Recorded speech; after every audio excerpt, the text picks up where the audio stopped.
Hello and welcome to the Success Showcase. I'm your host, Eric Lopkin from the Modern Observer Group. And with me, as always, is Chip Janiszewski from the Happiness and Success GPS. Chip, how are you doing this week? Doing great, Eric. Happy May. How are you? Happy May to you, too. Yes, we are well into our spring. It has been warm, sunny, and I can't say that I miss the snow at all. No, I don't either. And I just hope my wife stops sneezing because it's allergy season.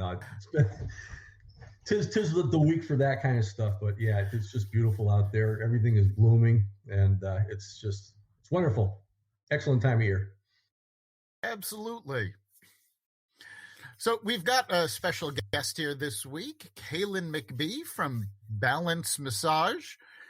And Cailin, welcome. Thank you. I'm so excited to be here. Thank you so much for the invitation. It's great to have you on after all these years that I've known you. So it's wonderful to have watched where you were and where you are now. It's amazing. It's wonderful. I know, Chip, we go way back, don't we, buddy? Oh, wait, yeah, before you changed your name. I know. So, and I remember Isla Mujeres because when I was going to Cancun, you said you got to go there, and that's where you got married. See, I got a good memory. You do. Yes, we do love our little island right off of Cancun. We haven't been in a couple years, but we've just started to think about what travel will look like for us going forward, and that's always on our list of fun places to visit. Yeah, I'm sure you'll be back soon. Great. So, Cailin, why don't you tell our audience a little bit about yourself and a little bit about your business? Sure. So again, my name is Cailin McBee. I am the owner of Balance Massage and Wellness Center. I am a board certified Connecticut state licensed massage therapist, as well as a Reiki master. So that's quite a mouthful. I wear quite a few hats over here, but we are thrilled to have the practice in Newington, Connecticut.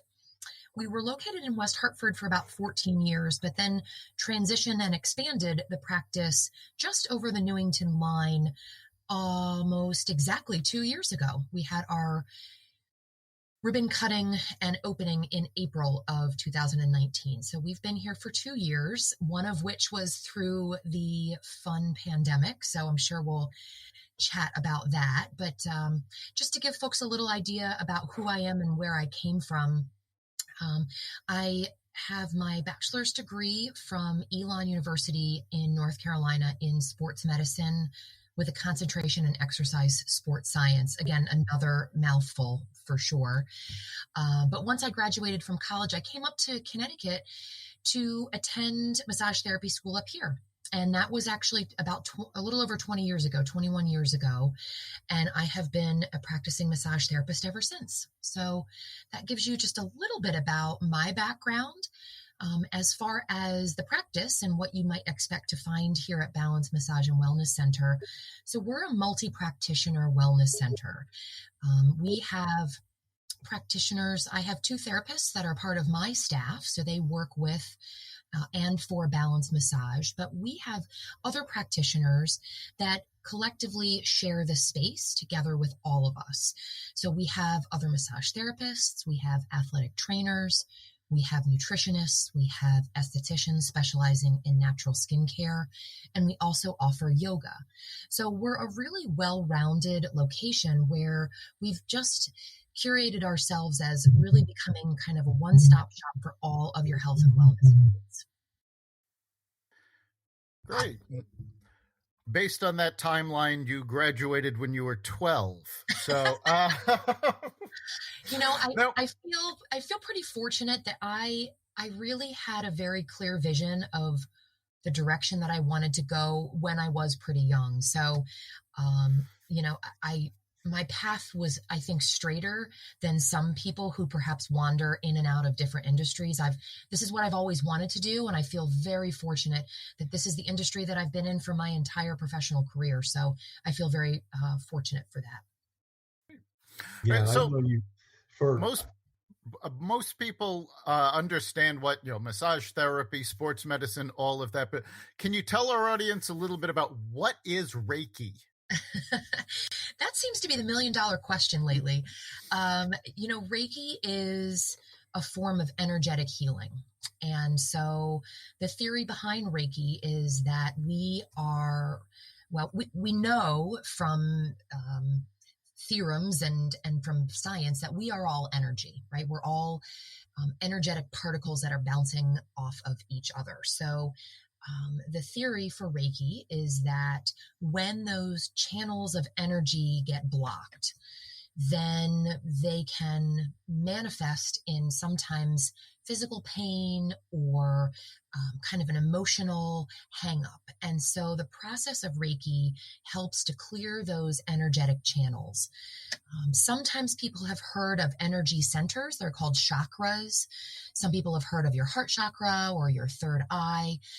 And those are centers in our body that correlate to different organ systems and different emotions and how we process that energy. So again, when they have blockages, we're not functioning at our highest form of wellness. And so Reiki is the process of kind of opening those energetic highways up in the body so that we can have and lead our best lives. So I don't know how far down you want me to drill, but really, so that's the eagle eye version of what Reiki is. Great. So we're starting to come out of the pandemic, and like many other businesses, you were shut down for a while, but you have done an amazing job of expanding during this pandemic, and I'd love to hear how you managed this. Well, I think, first of all, thank you. Again, I just feel on a daily basis so much gratitude for the path that our practice has taken. And, the other day someone said, hard work, someone who's lucky, in quotes, I'm using air quotes, someone who's lucky isn't always really that lucky. It's really just a series of hard work and taking advantage of opportunities. And so I feel like if someone wants to call me lucky, then I'll say, sure, I'm lucky. I work really hard and I take advantage of opportunities. So to your point, we were, as an industry, shut down from March 18th to June 17th of last year. So we were mandated closed by the government.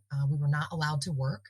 And so that was, as you can imagine, being a small business owner, very scary. It was really, we really didn't have a lot of answers in that moment. We didn't have an end date when we were first shut down. So there was a lot of what ifs that were flying around. And so I knew that if we weren't able to support our clients in a hands-on capacity with the massage therapy and the energetic capacity with the Reiki, I needed to figure out a way to continue to make sure that I was providing as much support to my clients and our general population as much as we could. So before the pandemic, I had been doing a weekly short video, 3 minutes. We lovingly call it 3 Minute Thursday. You can find it on our Facebook page.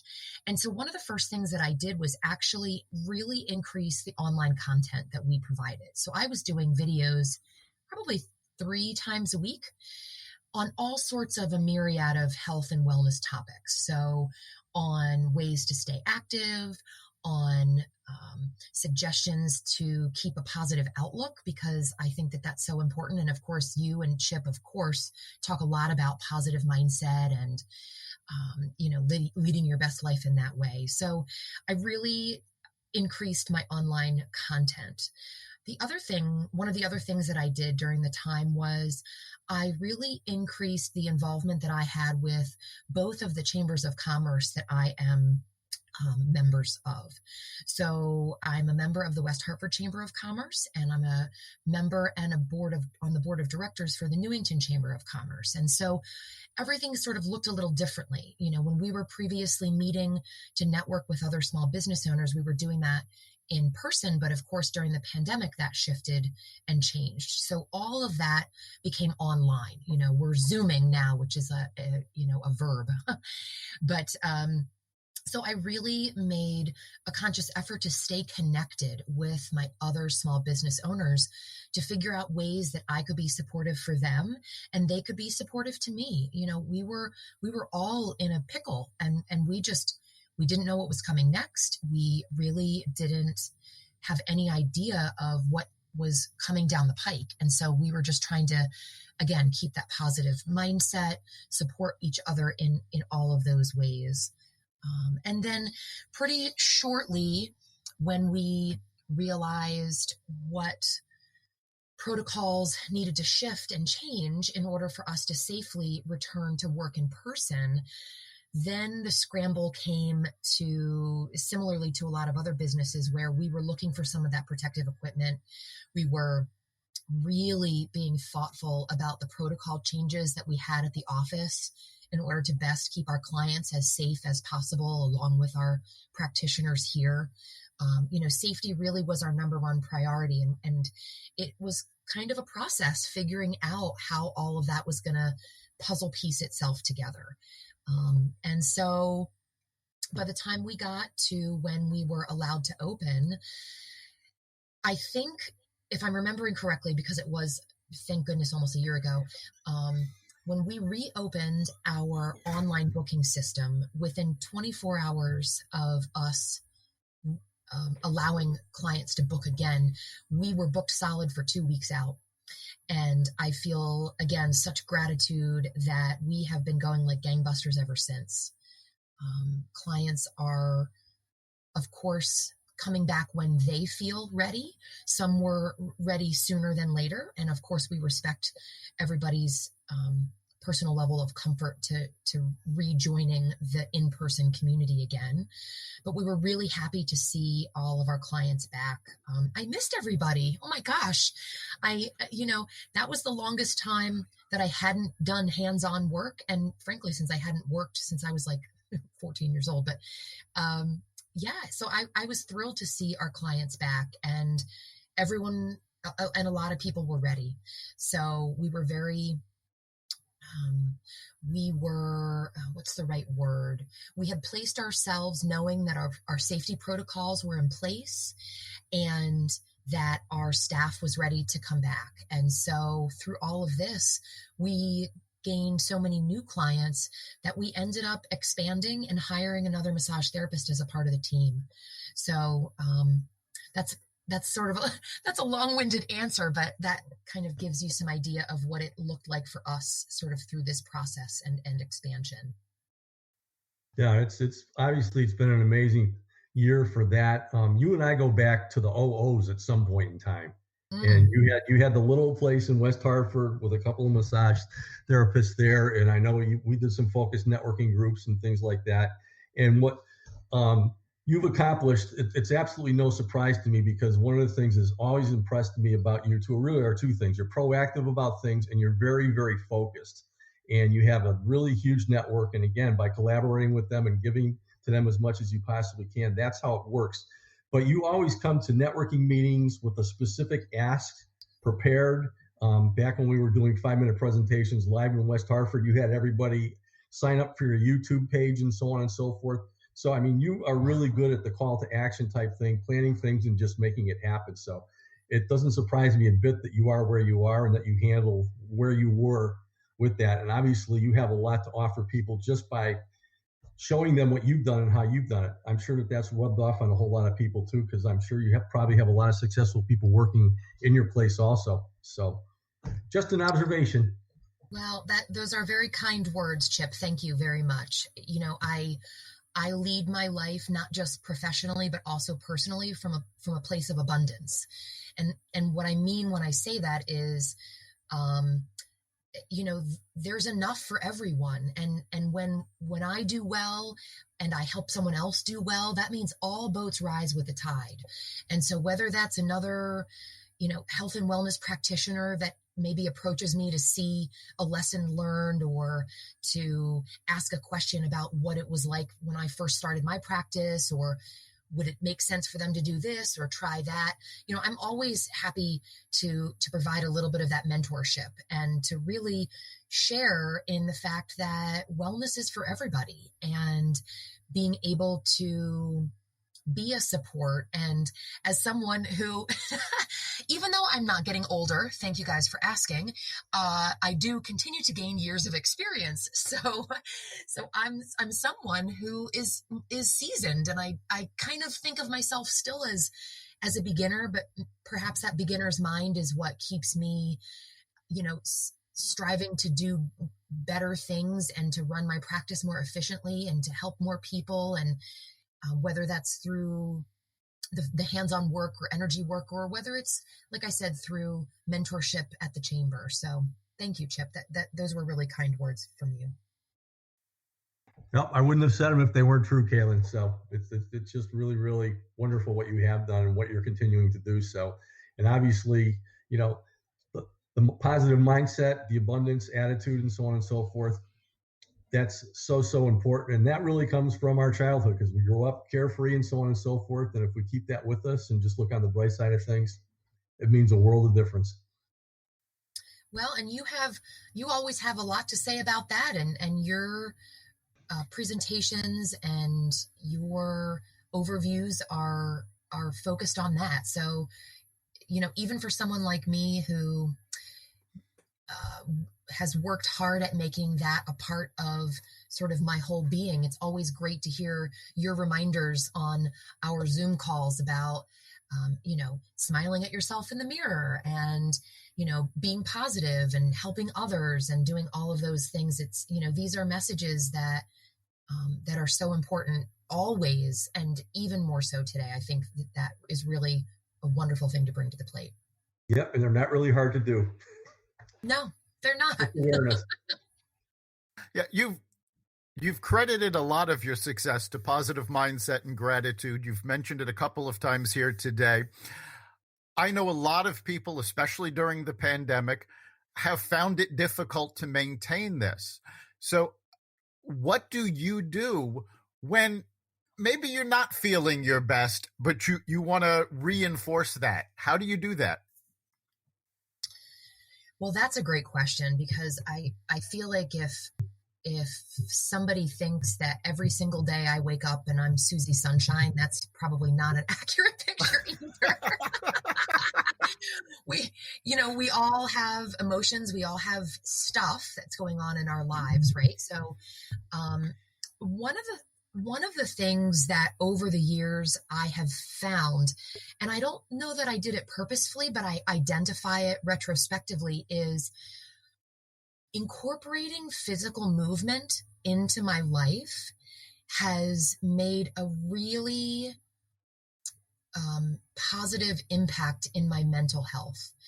And so for me, I kind of joke around. I never thought that I would be the person who did a workout while I was on vacation, right? I thought, well, that's crazy. Like, I just want to sit and, have a Mai Tai on the beach or, whatever. But what I find is if I go too long, more than a couple of days or so without doing some sort of physical movement, now that could be a walk, it could be a hike, it could be lifting weights, it could be doing a specific online course or class. So that releases physical endorphins, and that is really helpful for your mindset and how you're feeling. And for me, when I feel like I feel physically strong, it helps me to be emotionally more in balance. And so that's one of the things that I do.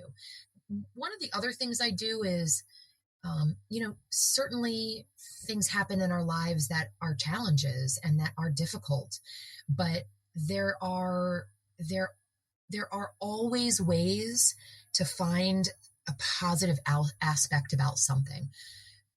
Years and years and years ago, I was going through some personal changes in my life, and I was in a place that was very emotionally challenging, and I received a blank book, a journal, and decided that I was going to make that my gratitude journal. And so, these again were very difficult personal times for me. And so at the end of the day, before I would get into bed, I would take, 2 or 3 minutes, or sometimes 5, or sometimes 10 or 15 minutes, if it was something that was really resonating that day with me, and just write down what I was thankful for. And some days it was something really big, like I got great news about a position that I had applied for, or, something really great happened. And other days, honestly, it was, well, I made it through the full of today without crying. So that was a good thing for that. I was thankful for that. And if that was the only thing that I was thankful for, then that was what my focus was going to be on. And so every day it got a little easier to find those things, those positive aspects in our life. And believe me, some days, I'm really excited. We are continuing to expand here. We are bringing another massage therapist in. We're bringing another yoga instructor in. And all of this good news happened over the weekend, along with my husband's birthday. So there was a ton to be grateful for. The practice was expanding. My husband and I were having a great time. I mean, I had an ice cream sundae for dinner last night. That was my dinner. So we've got a lot to be grateful for, right? But sometimes you just have to dig a little deeper to find that little ray of sunshine. So whether it's a gratitude journal or staying physically active, those are a couple of the ways that I find my thankful every day. Yeah, we've talked a lot about gratitude journals on this podcast. We've talked about the benefits of exercise to keep a positive mindset. And, Cailin wrote a brilliant blog post back in December for the Modern Observer Group's blog about starting self-care. So it is so important. And I love that you pointed out how you could just find little things to be grateful for. And I'm reminded, I've actually said this a number of times recently in different meetings, but I always remember reading an autobiography by George Burns. And he started off by saying, and he was in his late 80s, early 90s at the time he wrote this. He said, every morning I wake up, I take a look at the paper, and I turn to the obituaries. And if I'm not in them, I sing a chorus of Honeysuckle Rose. This is, and that's it. It's as little as that. It's like, what are you grateful for today? I got out of bed today, and for a lot of people, that's a big thing. Absolutely. We can be grateful for enormous things that have happened in our life, but we can be grateful that our car just started. Right? Yes. I have a car that can get me to where I need to go. All right. Well, if that's what I'm grateful for, then that's good for me today. There you go. And as somebody who right now has a car in his driveway that's not running, I can say, yes, that is a big deal to be thankful for. May I recommend joining the West Hartford Chamber Wellness Challenge today, then, Eric? I'm just kidding. Get those steps in, buddy. There you go. No, but it is a choice every single moment. And the bottom line is we're always going to have our ups and downs, but you can choose positivity any single moment. And for that one moment, things are going to get better, realizing that, again, things are going to be up and down, but it is a mindset. And if you can put it more into practice, a gratitude practice, it's so, so important. Chip, I can speak for myself, but maybe you found the same thing, that gratitude is contagious. What do you think about that? Oh, yeah. It's more contagious than any virus out there, for sure. That's the bottom right. line is if you're walking around smiling, people are going to forget about their problems while they're with you.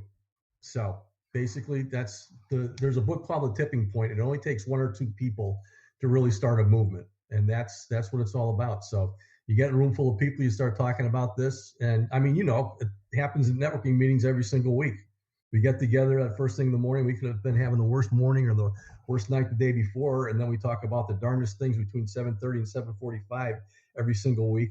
And we're all just laughing and empathizing with each other and having a great time. So it is contagious. So. And I think it's important to note that being grateful doesn't necessarily mean that everything is sunshine and roses. I think that's just not reality. We all have things in our lives that are challenges, but it really is about that mindset and how you deal with those challenges and opportunities that allow you to rise to the cream of the crop. So yeah, you're absolutely right about that. A positive mindset does not mean you're ignoring the things that are going wrong. It doesn't mean that everything's perfect. It does mean that you're open to the good, and you realize that even though you may have difficulties, you may have obstacles, there's also things for you to be grateful for. And it's really about balancing the negative, not so much ignoring it. And the other thing, we've talked about this very often, that a positive mindset is about how you view things. And there's an old statement about the luck of the Irish. And if you go back to how that came about, the luck of the Irish is actually a way of looking at things. It's not nothing bad happens. It's, oh, I stepped in dog shit. I'm lucky I wasn't wearing my good shoes. Yeah. Or you could have been barefoot. That would have been even better. Yes. It's but this is how the mindset works, and it's also, you have to be able to laugh at things. And if things go bad, sometimes you just have to look at it and laugh. Yeah, I mean, the bottom line is positivity is being. Negativity is really self-sabotage, because you're the one inflicting it upon yourselves by continuing to think about it. But when you start thinking about positive thoughts, no matter how down you are, for that one moment, positivity always rules over negativity. That's a fact. That's just the way things are. So it's we talk a lot about, I'm sure you've heard, changing your buts to ands for a whole week. When you want to say yes, but, and looking for things that are wrong with something, think about ands and figuring out solutions. And that's really what it's all about. Try that for a week. Change all your buts to ands, and magic will happen. All right. Well, we're just about at the end of our time. So, Cailin, if somebody wants to see your videos, where can they find them, and how can they get in touch with you if they want to set up a massage? Absolutely. So we are on Facebook, Balance Massage Wellness Center. You should be able to find that pretty easily. On YouTube, we are youtube.com/McBee That's my last name. So it's McBee Well. There is a whole library of 3-Minute Thursday videos there. And then, of course, if you're interested in booking a massage or a Reiki session, or making a session with any of the other practitioners in our practice, or taking a yoga class, you can find us online at www.balancemassagect.com. Great. Thank you so much for being here today. And Chip, what do you think is the big takeaway for our listeners this week? Oh, wow. Where do I begin? Do I have another half an hour? I'm just kidding. Cailin, you were just a wonderful example of putting a positive mindset, putting a plan, proactivity, and really, really powerful networking, being specific about what you're looking to do into practice. And, it's no accident you are where you are, and you're a blessing to everybody that you're with. And you got that information from her. Look her up, everybody. So don't give her time to do a massage. Have her help you out. I'm just kidding. Yeah, I think for me, the big takeaway is just seeing the example of putting a positive mindset into action, putting gratitude into action, and actually seeing the results. Cailin's a fantastic example of this, and I'm so glad we could have you here. Well, thank you again to both of you for inviting me. This was really fun. And even someone like myself, who naturally tends to think in those positive ways, when we talk about it, it just manifests it even more. So thanks for allowing that, and for sharing with your audience today. I can't wait to meet everybody. Our pleasure. You've been listening to The Success Showcase. You can catch us every week at xvadio.com/podcasts. You can also find us on the Apple Podcasts app, Google Podcasts, Spotify, iHeartRadio, Stitcher, and wherever you find podcasts. Remember, make this your best week ever, and make next week even better. We'll see you then.